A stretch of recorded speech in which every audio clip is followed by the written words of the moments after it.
Good morning, everybody, and welcome to another edition of 11,000 and Counting. Of course, it's me, your host, Alec Kossel, and to my virtual left, as always, is Matthew Watson. Well, let's just get this out of the way as tradition. The all-time Phillies loss record is 11,259, so that's out of the way. The Phillies took Game 1 from the Atlanta Braves last night in a 3-0 shutout, which was the first shutout in Atlanta against the Braves since last year, I think. 2021. 2021. Yes. Excuse me. So, yeah, Phillies have won game 1 of the NLDS and look primed to do what they did last year and upset the Braves. Matt, what did you see last night? I saw the script from 2022 being copied and pasted into 2023. The Phillies win the first two games and sweep in the wild card series. They go down to Atlanta and take game one. The Dodgers lose game one of their series. It's all starting to happen. It's all starting to unfold. I expected the Phillies to lose this first game, in all honesty. I have them winning the series, but I just felt game one, the Braves were going to be amped up. They saw what happened last year. That they made an effort to have these scrimmage games during the week to stay fresh. I just kind of felt, and I thought Spencer Strider was going to come out and deal, and he really did, to be honest. And I just expected, the Braves to go up 1-0 with the Phillies bouncing back in game two. But for the Phillies to shut out the Braves offense, which was historically one of the greatest offenses in the history of Major League Baseball, I was stunned. And they've really got they've really escaped some jams in this game, man. Like, Ranger Suarez, we can get into that whole decision stuff, but Ranger Suarez was shoving, got into a little bit of trouble, and then Rob Thompson goes to the pen, and it just felt like the bullpen, every single guy that stepped on the mound last night really just really just dug in and they gave everything they had. And I have to commend the bullpen for going 6 and a third innings, shutout baseball in Atlanta against the Braves. Like that was just phenomenal. But man, what a way to start the series and what a way to stick it to Atlanta.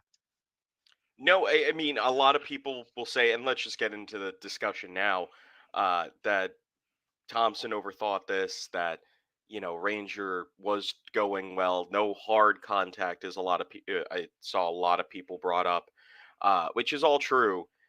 But I think we all saw, and I think some of the comments from post game, Topper wanted to be aggressive in this game, with the off day and the fact that you're going to have Wheeler next game start for you. It felt like, yeah, this is an opportunity to be all hands on deck and really, you know, tackle this game like a game seven. I don't know if you saw that. Apparently, Topper had pretty much told everyone what the plan was, but had decided to leave Ranger out of it so that he was just pitching like normal, that it wouldn't be anything different. But that's why you saw Ranger react the way he did. Um, but it sounds like he really did talk to the other guys, probably especially out in the bullpen, be like, "Hey, this is what's going on. Everyone on deck." And it doesn't help that Ranger and the Phillies in general did not get calls during this game. No, not at all. Like, it wasn't great for both teams, but the Braves were the ones that were getting significant calls.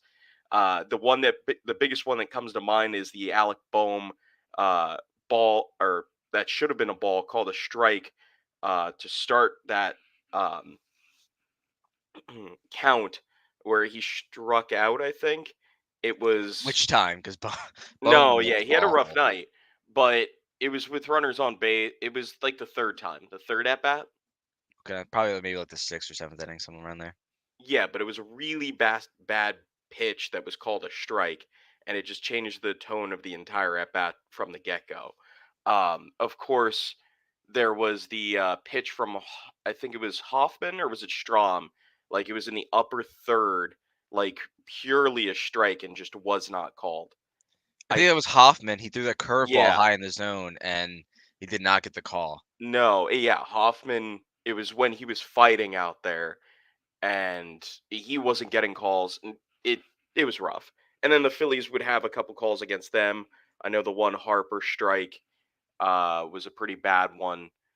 But yeah, it just was a mess behind the plate last night. Hmm. So, you know, Ranger got some bad luck. I think had he gotten out of that fourth inning without letting up more than one base runner, which he probably should have because that ball came up on Turner. He should have been able to make that He should play. have made that play. Yep, He made up for it at the end of the night, but and he um, did. he he got a little bit screwed there, and it is what it is. He probably would have still been pitching because I think Topper wouldn't have messed with anything if it was just one base runner. But you have two on Atlanta, a little bit momentum. I was fine with the decision because I had heard the talk about okay, Topper might use the entire barn for this one, but I don't know. I I was not a fan of it. I And get even why like not. like going into the game, and I get he wanted to be aggressive. You have the day off, and you have the stuff at your disposal. But Ranger was shoving. Like it wasn't like he was getting tagged or anything like that. He allowed the one hit, and then of course the next play, Turner needs to make that play to get out of the inning, and luckily it didn't come back to fire on them. But I just thought, and like the way that the bullpen was basically used for the rest of the game, kind of showed you how I think Topper pulled the trigger a little too early because he goes to Hoffman to finish the inning. He gets out of the jam. That's great. Then he goes to Dominguez for the fifth, which I like Dominguez in the fifth. If you're going to use him, that's the Yeah, spot you use him. But then he has Alvarado in the sixth. So now, like, you're kind of down some of your big guns with Alvarado and Hoffman, and you have three more innings to go. Kirkering was fantastic in the seventh. I did not agree with the decision to bring him out for the eighth. I understand the logic. It's Acuna. He's never faced him before. See what you can do. But the whole he sat for a while because that inning took a long time, and yeah, he he didn't. wasn't ready for it. He wasn't ready for that, and I just feel like that was Thompson being overly aggressive. Strom comes in, the huge double play by Turner gets him out of the jam, and then Kimbrel for the ninth. Like, which if you go into the game, you assume Kimbrel was probably pitching the eighth or the ninth. But it's just he kind of flipped the high leverage guys with the lower leverage guys in terms of inning structure. Like, I would have rather used Kirkering in that Hoffman spot versus using Hoffman there. And then Alvarado in the sixth. I know it was the meat of the order, and you want to keep the game scoreless. And at that point, it was 2-0. But I just felt like they were using their big dogs really early, and I felt like it could have come back to haunt them when you would have to put a Strom and a Kirkering in a high leverage situation. It worked out, and sometimes you just gotta give credit to Rob Thompson. His strategy worked. But in my opinion, I was just like I feel like they pulled the trigger a little too early on Ranger. Had he just gotten out of the fourth, you could have saved Hoffman for another inning, and it just gives your bullpen that much more depth. But it worked out. So So my philosophy on this is uh again, the Phillies won. I That's bottom line. They hmm shut out the Braves for the first time in 2 seasons at home. I That's something. I I think because of this, you might see a more demoralized Atlanta. Say if Ranger had stayed and pitched, Rangers usually like a 6 innings 2 earned run guy. That's what you expect out of Ranger. And hmm if you go to the seventh, the same thing. 2 earned runs about. So say for the Braves get those 2 earned runs, the game's 3-2. It's not as demoralizing as a shutout. And I know this is projecting either way, but this is the way things fell is that it worked. So I don't want to look into it too far because the other thing that I think is all right is that Topper was able to get all of these guys work. Some of these guys that have been sitting for several days and had not pitched. I've heard Larry Anderson on the radio mention many times that like it wasn't when he was pitched 3 days in a row that he was at his worst. It was like when he wasn't pitched for like a span of 3 4 days at a hmm time. So I think it's not a bad idea to keep these guys in a kind of constant rotation. Now, do I want to see this every single game? Absolutely not. It was just the situation that dictated that Topper could do it. And I'm fine with it. Again, end of day, that's a W. That's it a worked. playoff W over the best team in the entire playoffs. Yeah, I mean, like they got the job done, and that's all that really matters. Um, and like you said, like now every guy is fresh. I mean, they're gonna be fresh. It's a day off tomorrow, or day off today, game tomorrow. They have some momentum building. They have confidence as well. Like Sir Anthony Dominguez, things got a little shaky, but he struck out the side. Yeah, He struck out Acuna he and was Riley. throwing just as hard as Alvarado. Hmm. Like the top velocity pitches of the game, it's Alvarado 1 at 99.8 and then Sir Anthony Dominguez 2 at 99.4. So he was throwing just as hard as Alvarado. He was amped up to be out there, and I don't blame him. There are a lot of people that didn't want to see him there, including me, just because we didn't know what we were getting. Yeah, Um, but he came through again. Yes, there was danger, but he was able to get some big strikeouts when it mattered. He struck out both Acuna and Riley, right? correct. Yeah, to end the inning. Yeah, Yeah, yeah. yeah. Eh, Sir The Anthony, MVP and a top 10 MVP finalist right there. maybe he's just a postseason pitcher. Maybe it's like Castellanos last year, where he's like, "Oh yeah, in the playoffs, I just focus every single inning. It's hard to focus during the regular season." Maybe that's the same thing with Sir Anthony. It's like these playoffs, it's like, oh, amped up.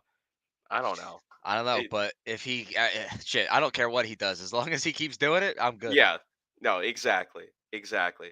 And then yeah, Kirkering in a big spot. He came in for the seventh, right, or was it the eighth? Oh, seventh and started the eighth. Yes, correct. Yeah. Yeah, he is something. Like there might be consideration for him to be the Phillies closer next year. I Yeah, wouldn't be it's gonna be interesting. surprised if Yeah. they do like Alvarado gets lefty heavy lineups going into the ninth inning and Kirkering gets righty heavy. Yeah, because Kimbrel's up at the end of the year. Yeah, You'll still have Strong, Kirkering, Alvarado. I'm not sure what Dominguez's contract situation's like. I would assume he's under contract. I think he's at least a year or two still. And then Hoffman, I would feel like would expire at the end of the year. And Hoffman's a No, guy. no, I they have Hoffman. Do they? Uh yes. I don't know how long. It's at least through next year because he was I think he's an arbitration guy. Let's see here. According to Spot Track, I g- yeah, uh arbitration for next season. Yeah, yeah, he's not so unrestricted until 2025. Well, yep. in that case, I mean, he's gonna get a nice bump from his Oh performance this yeah. year. But I mean, in that And they sense, might even look to extend him. Well, relievers are hard. relievers are hard. I mean, they're so Yeah. inconsistent year in and year out. We'd But start talking about that in you're 2024. basically bringing back the same bullpen, even if you don't bring back Craig Kimbrell, which he's been great for us this year. So I wouldn't be like opposed to it necessarily. But you could get away with not bringing him back and still having a really nice pen. Mad chatter. Liam does live in the UK. that is that is factual. He's probably my favorite overseas Phillies fan. If I had to put that out there, Ooh, that's controversial because there is the Phillies UK Twitter, that is true. but Um, we love Liam, we do. yes, we But do. there's one at That's the least big boss man. one competition Liam still clears. That might be biased, but it is for very every other biased. sport in Philly. Yes, Yes. this is a competition though. 50-50. We'll put him through a trivia competition. Oh Um, God. Oh no, so don't do that to him. one thing I wanted to talk about was the lineup last night, Hmm. and they got the hits when they needed. Bryson Stott, so clutch, dude. Like so clutch. And then Harper's home run really honestly, after the Harper home run, I could breathe a little bit. Not that 2 runs against the Braves is anything, but Yeah, but it's it a lot better helped. than 1. Yeah. Um, but Harper, 2 for 2 last night with the homer. Stott 2 for 3 with the RBI. JT got the credit for an RBI with the catcher interference call, which we could talk about. But 6 hits for the Phillies last night, and 4 of those came from the top 3 hitters. Schwarber, Turner, and Harper came through. The big guys coming through after in the Marlins series, it was really the bottom of the lineup that was shining. One thing I want to mention though, Johan Rojas, love him to death, elite center fielder, but I do feel like he's being a little overmatched thus Yeah, far in the he got playoffs. exposed with those. I think he was overmatched with the high velocity fastballs. Yes. He could not catch up to Strider in '99, And you know what? He started the year in Double A. I don't expect him to be able to hit one of the historically one of the best pitchers against the Phillies. Um, so I'm not worried about it. I think he will still have a chance to shine in playoffs. Uh, but yeah, he just struggled against the high heat. Hmm. Yeah, I want to know with Pache and Cave on the bench. I know now don't necessarily want to take Rojas out because he's your best outfielder, but Pache is just as good in the outfield, maybe slightly worse. I would not be shocked going forward if late in a game in a tight situation, if you don't see a Cave pinch hit in a spot versus a righty, and then Pache going in to play the outfield. Just because while I mean, he is a stud out there, but just offensively, like last night, one of the things was when I was watching it, I was just kind of like, yeah, man, Johan looks just out of his element right now. Um, and it just kind of felt like you could pencil in and out there. And I mean, I hope to be proven wrong, but Yeah. right now, he's 1 for 10 right now in his 3 postseason games. So, and this is the time where dominant pitching shines. So, just something I think Thompson might take into consideration moving forward, just depending on how the game shakes out. So what I think about it is, I think you got to stick with him to give him some confidence. If he really struggles, then you can sit him. But right now, you've got a ton of other guys that are talented enough that it's not going to be a big deal. Game two, you'll probably still see Rojas out there. Absolutely, it's Freed. He's a lefty.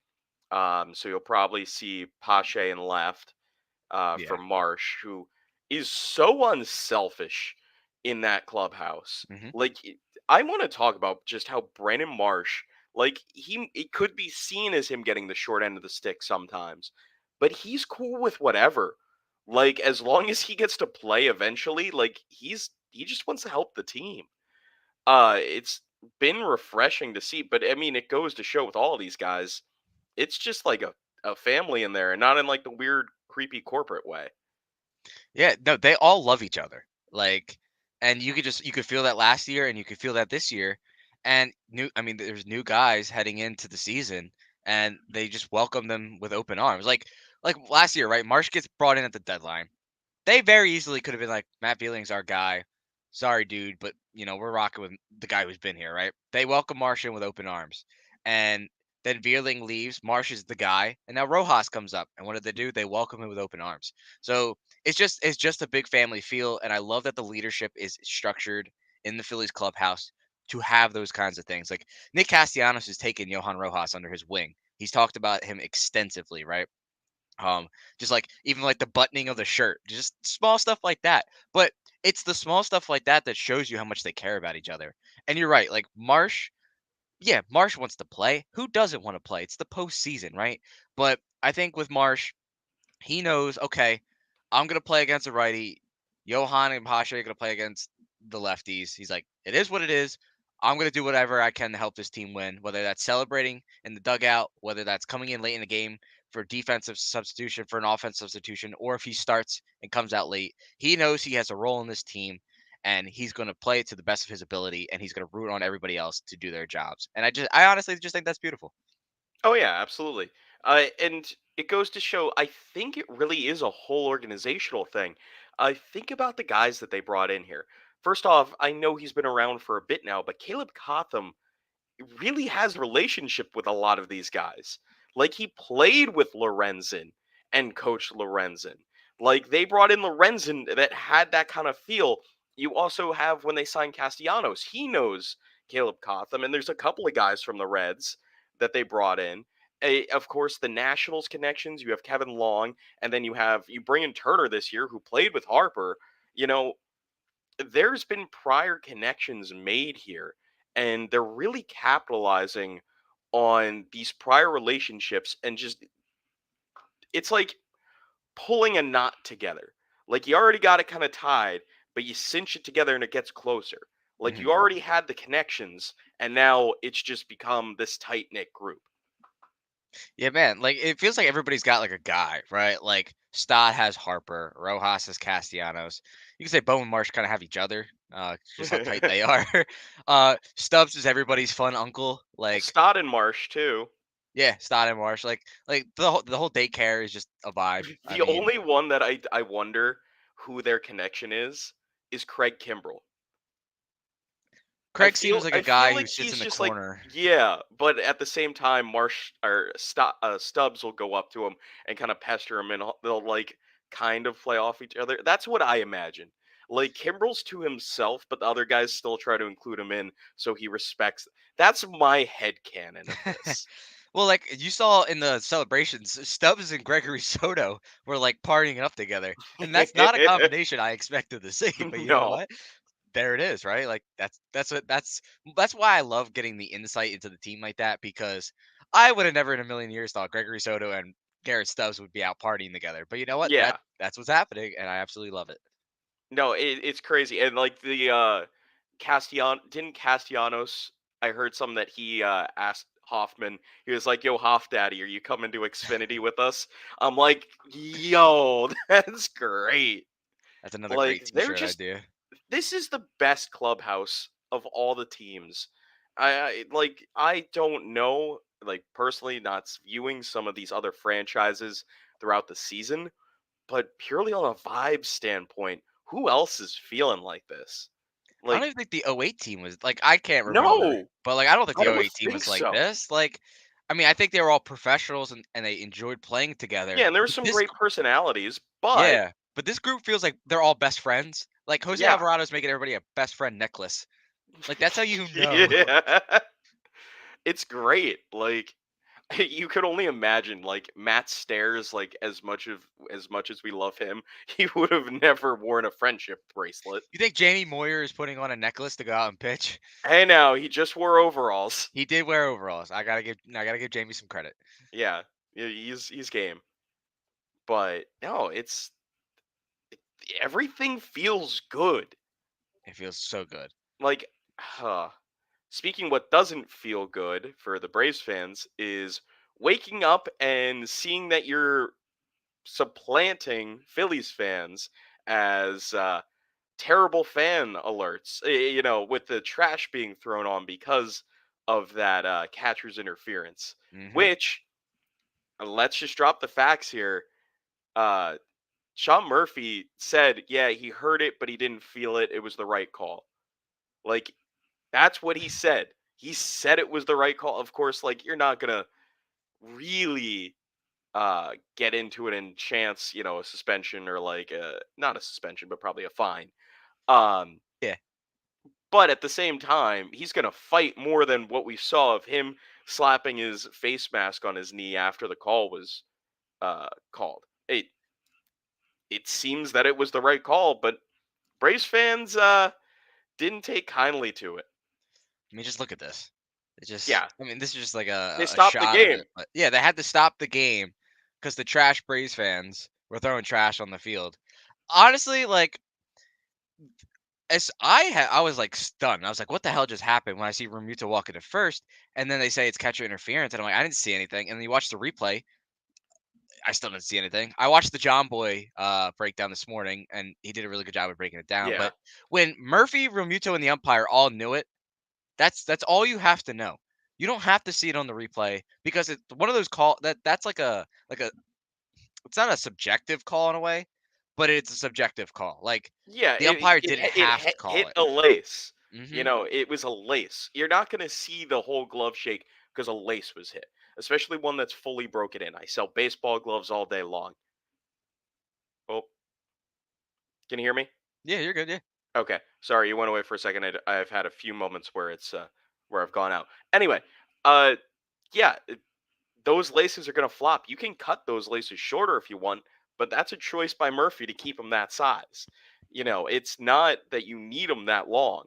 So that's because Murphy's laces on his glove were a little long that it happened to catch Castellanos' bat, and like you would hear that hit the bat, but of course it's going to be that small group at home plate, Hmm. and it Murphy reacted to it like it happened. Riamuto was like heading to first. Yeah, it happened.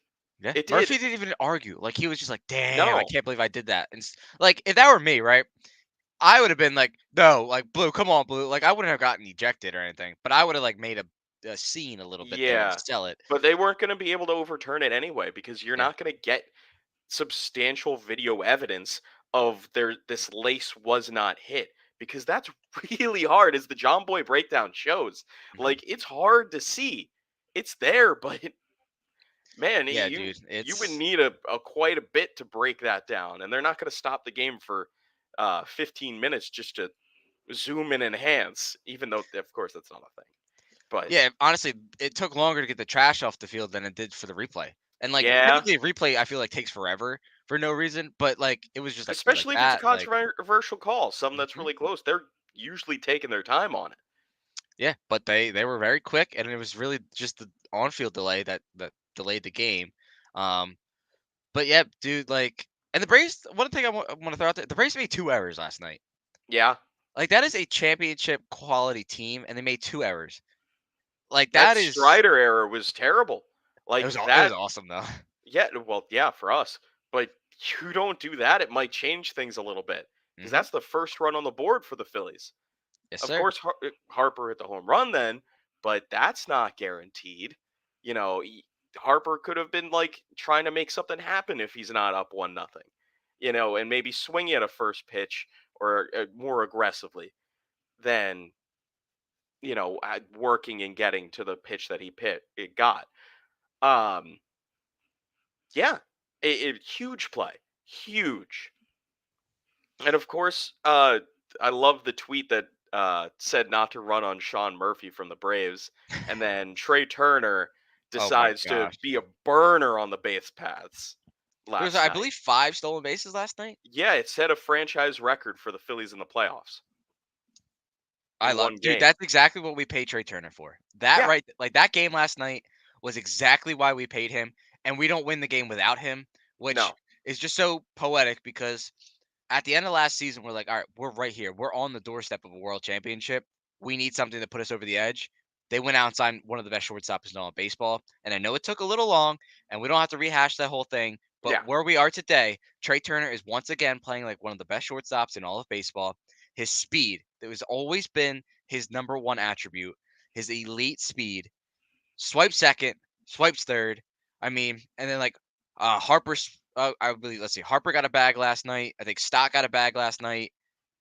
Realmuto got thrown out. I'm trying to think of who would Did be. Trey get three? I know Trey might have Trey gotten got. three. Yeah, You know what? because You're I yeah, think he it might was have three. two Yeah. in the one because he stole second and third, but I think he stole another base too. I'm pulling up the box here. Good old box But score. yeah, no, that's what you're paying him for. He's the fastest player in baseball, and that's not Marsh had the other exaggeration. one. Marsh had the that's right. I remember. But yeah, he's got to be doing that to Hmm. really show his game. He's an elite slider too. He has some of the sweetest slides you'll ever see, and it's great. The funny thing is, he's on a big homerless drought right now. Do you know who his last home run came off of? Max Fried. Rizel Iglesias. Oh. Yeah. Could you imagine? Oh. Because if Trey gets hot, he can be that guy that hits like 5 home runs over a Hmm. 7 game span. He can be Chase Utley from 2009. We saw it in Like, the World Baseball Classic. We saw it during the regular season. I would prefer if he maybe saves it for, yeah, yeah. For well, you let's know. see. That's getting ahead, and I don't want to I guess. know, but I'm just saying. I mean, that would be nice if he goes Harper mode like Harper did or Reese did last Yeah, year in the NLCS. But yeah, yeah, we got to get there. But the Phillies stole home field advantage with the win yesterday. yep. So it's Um, even series now. it's even now, Yeah, and I don't think they're losing at home. I don't know. Like, I want to say that we're completely unbeatable in Citizens Bank Park, but I know that would be a fallacy. Like, of course we can get beat there. So you want to try to take tomorrow night's game. Like, you got to try your best to take it.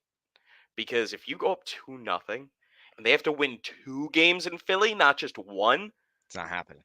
that's They're not gonna roll. happening. If the Phillies win Game 2, they will sweep the Braves because I the think Braves will so. roll over. They will just completely roll over. They got shell shocked last year in Philly, right? There's no shot. down 2-0 that they can come and win both games. It's just not happening, especially in my opinion, with Nola taking the mound game 3. Yeah, Nola showed that he's back to his playoff self. Again, this is against a Braves team that hits homers all day long, and what was Nola's biggest problem all season?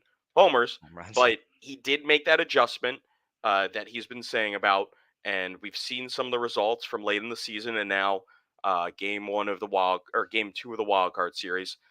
Um, I think we could see him have fix that issue a bit. Of course, Nola has always given up home runs once in a while. It wasn't as bad as what this year was, so I would still be wary of it. Again, this team, did they tie the team record for I home believe they runs? tied it. I don't believe they They tied broke the it. Twins from what was that? 17, 18, 19, the Bomba squad. Yeah, MLB team home run. Because I forget what exact year it is, but it was the Twins, which is wild to think. Yeah, the Braves emerged by tying the single season record at 307 home runs. Yep. Yep. But yeah, it was that Bomba squad that did it, Yes, which is sir. just funny to think about because that included a big chunk from like Miguel Sano, who did not even play this year. Yeah, dude. The Twins are an anomaly to me. Like I they do think so they many things showed right. great fight in game one of their series against the Astros. They They did. went down and they were That they getting did. dominated by Verlander, but they still came within a run. I I would be worried about those Twins still if I were the Astros. I don't know, dude. I think I in our prediction uh article that we posted, I put that the Phillies would beat the Rangers in the World Series. After that win yesterday in Baltimore, I think the Rangers are clicking, and I think the Rangers would smoke the Astros. I think they'd beat the Twins, but Yeah, I think they I would think they're gonna smoke the smoke the Astros if they Astros. play. Yeah, I Like would I believe think it. the vendetta is there to where the Astros are gonna be like, oh, we're in another ALCS, home field advantage, blah blah blah And the blah. Astros aren't the Astros from last They're year. not. They The have taken a pitching step is back. not the same.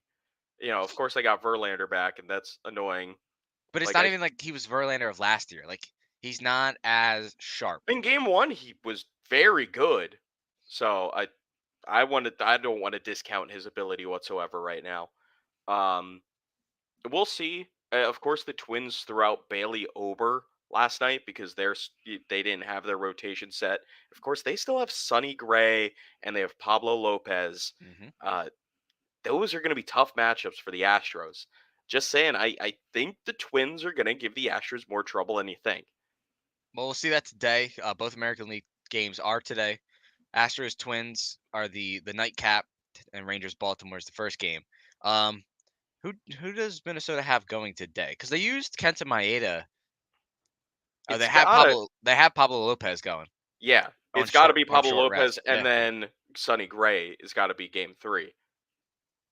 it's got to be. Yeah, I get. Well, they'll have the day off, so Gray will be on normal rest. But yeah, Yeah, but Lopez is going to pitch on short rest. which I don't think is a bad decision. If he's I don't either. comfortable with it, Yeah, you got to take Game 2 if you can. yeah. Framber Valdez on the mound for the Astros. He's Um, not been as good as he he has not was been the as year good, previous. but he showed out in the playoffs last year. So you know, Yeah, I mean, again, not discounting it.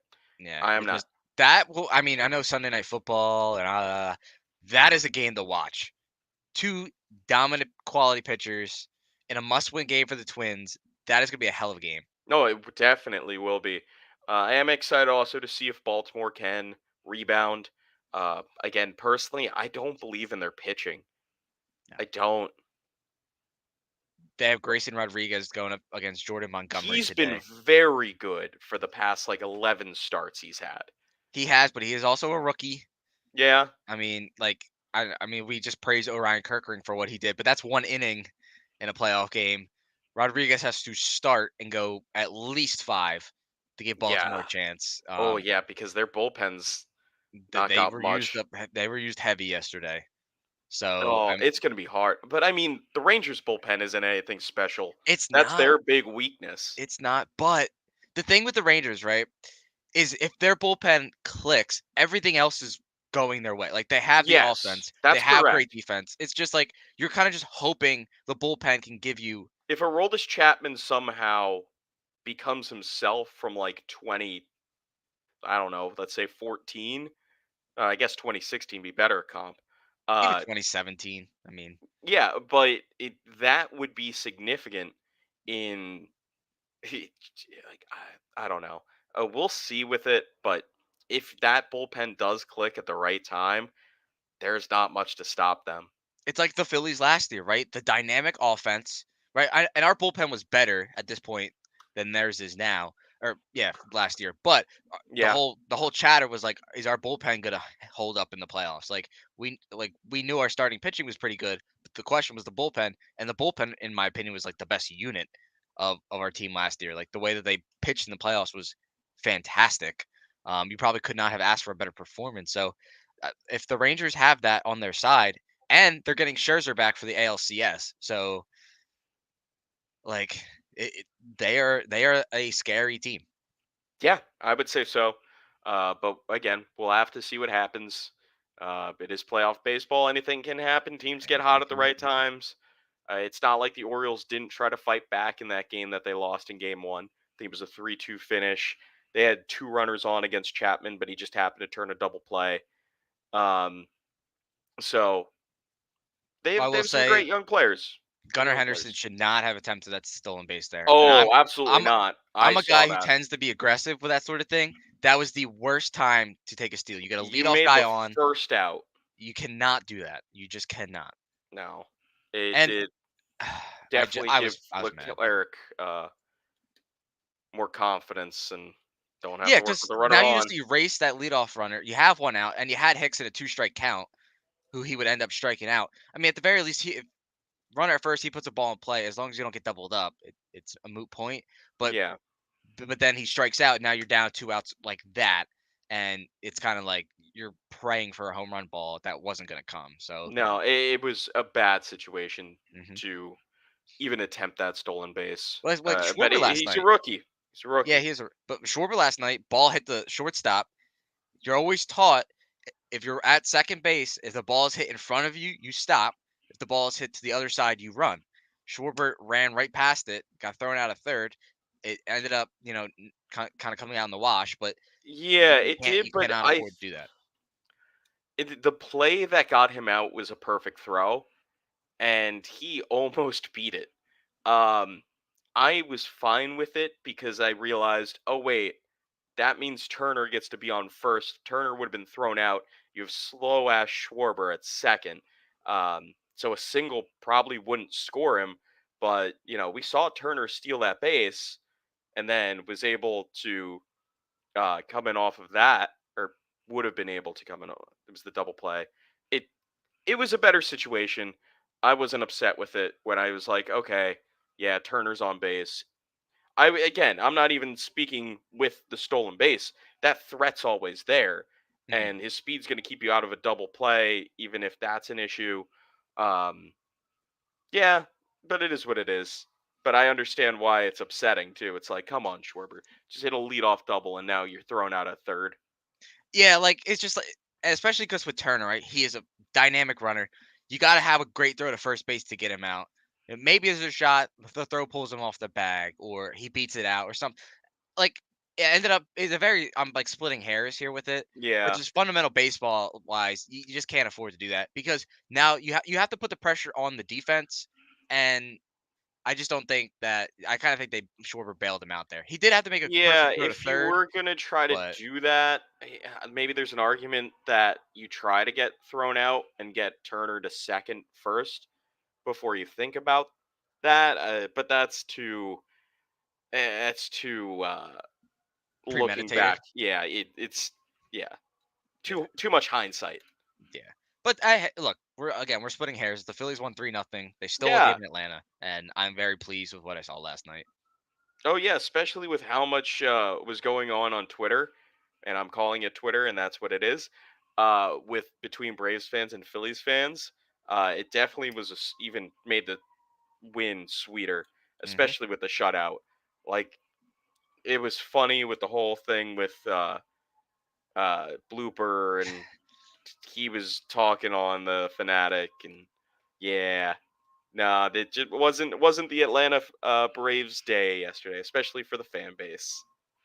No, it was sweet. Nothing. There's nothing I enjoy more than NL East tears. So, Hmm. more often than not, it's the Mets tears that I soak in. But I'm good with Braves tears too. They're right up there Yeah, for me. that's right there. It's They're right fine. there. Yeah.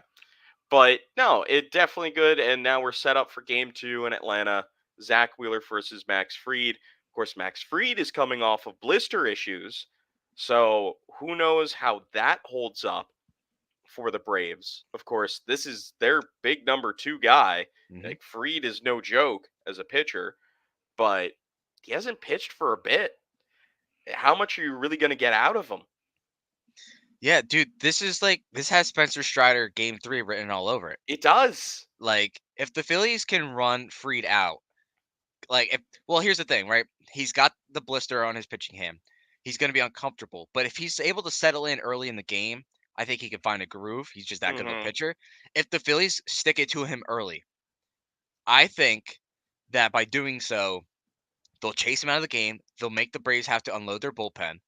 And then I know there's a day off before they get to Philly, but now like their bullpen's been run deep and they're going to go to Bryce Elder in game 3 against Aaron Nola in a must-win game if that And is the Elder case. got lit up, I think, last time he faced the Phils. Elder is not like he's a good pitcher, don't get me wrong, but I do not fear him in any way and I don't think the Phillies, especially at home, are going to give a shit that Bryce Elder is pitching.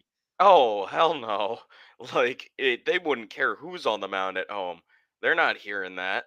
Mhm. Like, they're not thinking about that. And that's the big thing about having the Philly fan base behind you is that, you don't have to think. It's like a white noise machine. It helps you relax, except in the opposite way and the opposite thing that you want. Yeah, pretty much, yeah. No, but so Elder, the last time he pitched against Philly, it was in Atlanta, gave up 4 runs on 3 2/3. His last 4 starts have been terrible. 5 innings, 4 earned runs, 3.2, 4 earned runs, 3.2, 5 earned runs. That's a pretty bad trend. Like he went Yeah. from having a 3.38 ERA on September 8th and finished the season with a 3.81. Well, let's hope So his rest is, he's been resting a while. He has not pitched in a while. So let's hope that he's out of a groove and he's he, going to he has meet not the pitched Philadelphia until fans. And he hasn't pitched since September 26th. yeah, it's like a, what, 2.5 week overlay?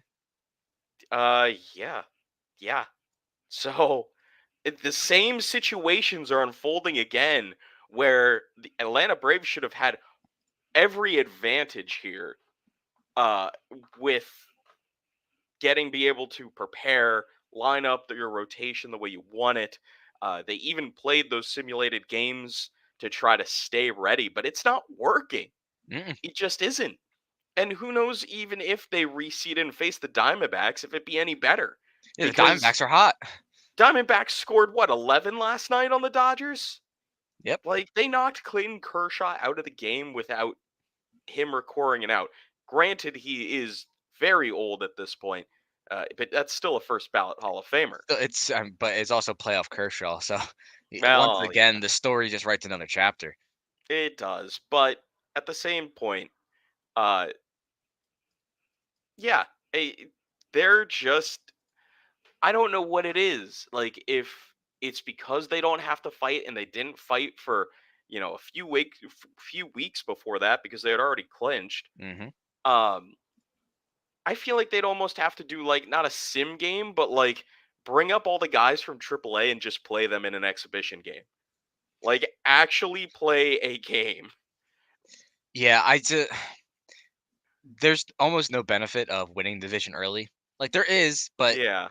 like you're just not. Look at the Dodgers, man. The Dodgers win 100 games in the division every single season, and it ends up they get bounced in before they can get to the World Series because they're just not playing. Like as much as you want to say it's still baseball and you're still competing, the pressure's not there. It just isn't. When you're rolling over teams all year long, you're not. It's not the same intensity, and without playing intense games, The you cannot prepare for intense 2011 games. Phillies know about it.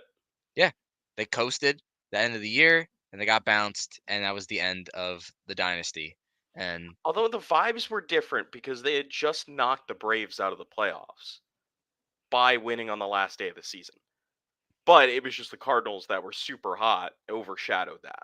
correct, the eventual world champs that they Yeah. let in. So Yeah. Oh well, we got revenge last year that we did. and owned them this year. So all good. All is forgiven. Maybe. Anyway, yeah, no, there's definitely a lot of good things going on for the Phillies. Um, the situation just seems to favor them from here on out. Like I think it was almost a must win for Atlanta to kind of quell any momentum the Phillies had, but now it's just compounded upon itself and now you have to deal with that and you have to win one game in Philly. Hmm. That's going to be hard. So there's so much in the Phillies' favor here, and it's exciting to see that the Phillies might be running back the exact same storyline, hopefully with a different ending. But who knows? Who It's knows, the man? playoffs. Last thing I've got is just the momentum has shifted into the hand of the Philadelphia Phillies. Do not let the Braves walk into Citizens Bank Park Wednesday night down 2 games to nothing. They might as well not even get on the goddamn plane because it will be over quicker than they realized, and we will be celebrating another appearance to the National League Championship Series, and nobody's stopping us. No, I don't think so. I mean, not just the look ahead and past the Braves, but just to mention who's still here. I mean, yes, the Diamondbacks have two great dynamic starters in Gallon and what's the other guy that pitched last night that did really well? Always forget his name. He's like 34. Oh, I don't know. I can Google it real quick. Yeah. Yeah, for some reason a reliever is stuck in my head and it's definitely not that guy. Um but anyway, it they have a great one-two punch, but their bullpen's not great. They've got a, pretty dynamic offense, but again, big question marks there. Same with the Rangers. Um except the Rangers have a little bit more starting pitching depth. The Dodgers have no starting pitching depth. None. And really outside of Betts and uh, Freddie Freeman, who are you really fearing in that lineup? Uh, not much, Not much, dude. unless like Muncy gets hot. But other than that, so it's a weird situation where every other team there's obvious weaknesses. Meanwhile, between the Phillies and Braves, there's not many you can point out. And now that the Phillies have that momentum advantage, might make up for everything else. Who let the Phillies get hot? The Braves did. Well, thanks with the Marlins, I guess, too. Yeah, Marlins just were the warm up. Yeah, really it was the stretching portion of the workout. Hmm. Now we're getting into Heavy the lifting. heavy lifting here. So Don't even have to worry about cardio because this is a sprint, not a marathon. So, 10 games left. 10 10 more down, wins. 10 more. Come on, let's That's go, it. boys. All right. Well, let's go, Phils. There's not much else to say besides things are good. We're doing great, everybody. Great job. Go Phils. Go, Phils.